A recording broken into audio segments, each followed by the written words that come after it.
Et bonjour à toutes les yeux Claudie. Alors du coup, petite info du week-end. Bon, vous vous souvenez, on avait reçu quelqu'un qui s'appelait Kentra. Vous savez, Kentra Show, petite chaîne Minecraft, qui était très proche de Alain Soral.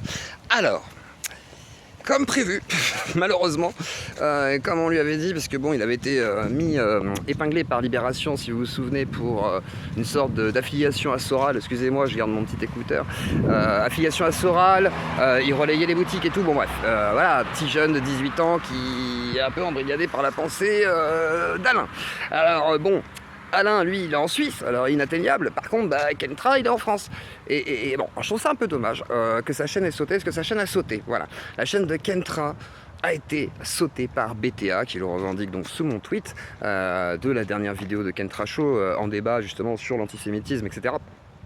Et en fait, on lui avait dit, il y a plus de chances que tu te confrontes à des vrais militants à partir de maintenant, donc fais gaffe quoi, enfin pousse pas le bouchon. Bon le bouchon a sauté, le champagne a été sabré finalement d'une certaine manière pour BTA, et du coup la chaîne n'existe plus. Personnellement, je pense que c'était pas la meilleure cible à prendre. Il y a d'autres chaînes très pro-Soral, Diodo, etc. Excusez-moi pour les voitures. D'autres chaînes, parce qu'après je vais rejoindre madame et tout, on va aller faire des magasins. Mais d'autres chaînes donc qui sont très pro-Soral, très pro-Dieudonné, très antisémites, etc. Et qui ont un certain poids sur YouTube.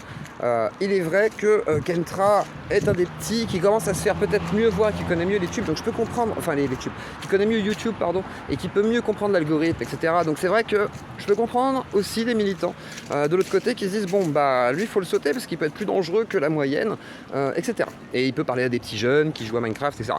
Et c'est vrai que Kentra a une chaîne qui a une base quand même d'un public plutôt Minecraft, donc qui n'a rien à voir avec la politique à la base. Et effectivement, bon voilà, il a deux chaînes, il a une chaîne à 14 900 abonnés, une autre chaîne à 140 000. Bon, celle de 140 000 est très pratique effectivement comme faire valoir en tant que CV. Donc il est vrai que c'était une très bonne cible et c'est un coup dur. Par contre, c'est aussi un message, semblerait-il. C'est-à-dire qu'il y a aussi ce message de dire bon attention, il y a des militants. Donc si vous militez effectivement du côté pro-palestinien, mais genre Soral, ça a moins bien passé quoi.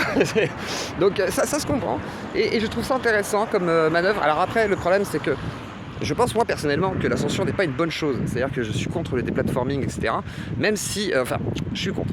Je suis contre dans le sens où je pense qu'il faut garder les archives en fait, pour pouvoir comprendre. Si demain moi par exemple je veux faire une émission sur l'antisémitisme, sur Ulcan et Soral, etc. et que je veux par exemple documenter le truc, aujourd'hui c'est compliqué de trouver tout.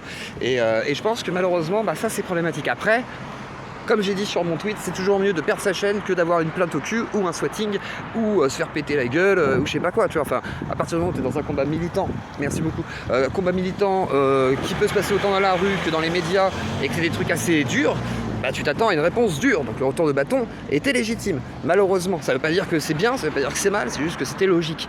Donc voilà, je soutiens le youtubeur Kentra pas pour ses propos et sa pensée par rapport à Soral, parce que vous doutez bien que bon, il y a une forte sympathie pour Ulcan, etc. Ça va être difficile pour moi de soutenir, mais par contre, je soutiens le youtubeur dans le sens où ça me fait chier pour lui, quoi. J'aimerais pas que ma chaîne saute par exemple et tout, ça fait chier. Mais par contre, comme je lui avais dit, malheureusement Kentra, putain, t'avais dit quoi, c'est logique. Là tu joues dans une autre cour, hein. Je sais pas, c'est comme moi, si demain je dis je suis pro-sioniste ou pro-pal, tu te doutes bien qu'on est sur une autre cour, tu vois. Alors après, tu peux le dire en tant qu'opinion, tu vois, de temps en temps, mais quand on fait le sujet de ta chaîne, c'est plus compliqué. Et forcément, ceux qui veulent pas que ce soit comme ça, et qui veulent pas, c'est même pas qu'ils veulent pas, c'est qu'il y a des paroles qui sont illégales, il y a des trucs comme ça, c'est compliqué. Et même moi, c'est ce que j'avais essayé de te dire d'ailleurs dans le live, hein, c'est quand tu fais des lives ou tout, ça dérape un peu, c'est à toi de modérer aussi, on dit ouais les gars, on se calme quand même quoi. Et c'est très dur, donc je comprends, mais t'es jeune, t'as 18 ans, donc moi je pense qu'il y aurait d'autres cibles, mais malheureusement c'est ça.